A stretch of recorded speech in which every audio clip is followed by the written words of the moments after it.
আয়েশা খান অভিযোগ তুললেন খ্যাতনামা নির্মাতা আবু হায়াত মাহমুদ ভূঁইয়ার বিরুদ্ধে। অভিনয় শিল্পীদের সাথে নির্মাতাদের সম্পর্ক দিন দিন খারাপ হচ্ছে। এরই মধ্যে নানা পাল্টাপাল্টি অভিযোগের ঘটনা সামনে আসছে। এবার তরুণ অভিনেত্রী আয়েশা খান খ্যাতনামা নির্মাতা আবু হায়াত মাহমুদ ভূঁইয়ার বিরুদ্ধে অভিযোগ তুলেছেন। তিনি ফেসবুকে একটি পোস্টের মাধ্যমে পুরো ঘটনা তুলে ধরেছেন। সেই পোস্টেই অভিনেতা জায়ের আলভিও নাম করা সব পরিচালকদের বিরুদ্ধে আনলেন এক অভিযোগ।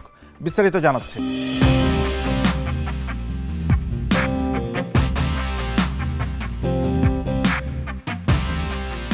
শোবিজে আবারও বিতর্ক।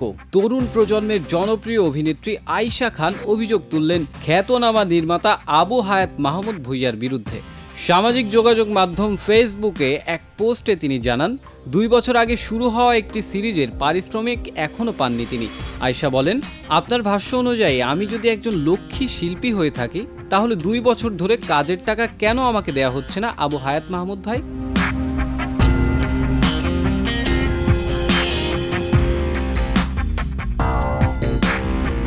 এতদিনে তার বকেয়া টাকা পরিশোধ না হওয়া নিয়ে ক্ষোভ প্রকাশ করেন আয়েশা। অভিনেত্রী আরও জানান, গত 8 মাস ধরে উনি একে একে নানা অজুহাত দিয়েছেন। তার পরিবারের সদস্য অসুস্থ, হাতে টাকা নেই, শুটিং চলছে, পরের মাসে টাকা এলেই দেবেন। এসব শুনে আমি অতিষ্ঠ হয়ে গিয়েছিলাম।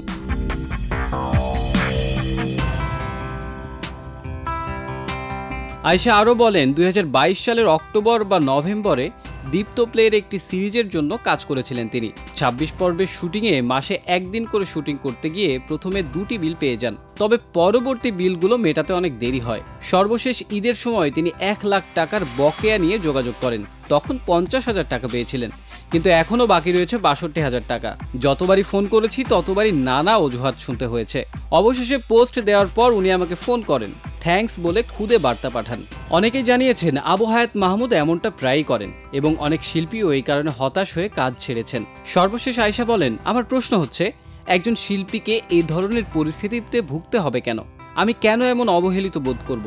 তবে এই বিষয়ে আবু হায়াত মাহমুদ ভূঁইয়ার কাছ থেকে কোনো মন্তব্য পাওয়া যায়নি।